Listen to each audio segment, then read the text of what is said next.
తారీఖు నాడు వసంత నవరాత్రులు ప్రారంభం. మన పీఠంలో ఏంటంటే దేవి భాగవత పురాణం ప్రకారంగా లేత మారేడు దళాల మీద రక్తచందనం చేత దానిమ్మ పుల్లతో లిఖింపబడ్డటువంటి దేవి మూలమంత్ర అర్చన జరుగుతూ ఉంది 9 రోజులు. కోటి అశ్వమేధ యాగాలతో సమానం. అమ్మవారే చెప్పింది ఈ మాట. ఆ రక్తచందనాన్ని సేకరించాలి.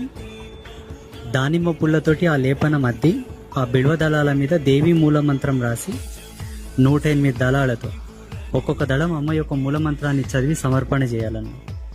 ఈ కిందటి వీడియోలో చెప్పాను కదా, ఒక గొప్ప పూజ చేస్తే అనితర సాధ్యమైన శక్తులు వస్తాయని చెప్పి. ఇదే పూజ మన పీఠంలో ఉంటుంది 9 రోజులు.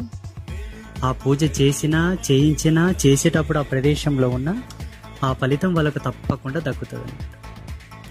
ఎవరైనా చేసుకోవచ్చు, మీ గుళ్ళలో మీరు కూడా చేసుకోవచ్చు. ఎల్లమ్మ గుడి, పోచమ్మ గుడి, ఏ అమ్మవారి గుడిలో అయినా చేసుకోవచ్చు. పద్మావతి గుడిలో చేసుకోవచ్చు,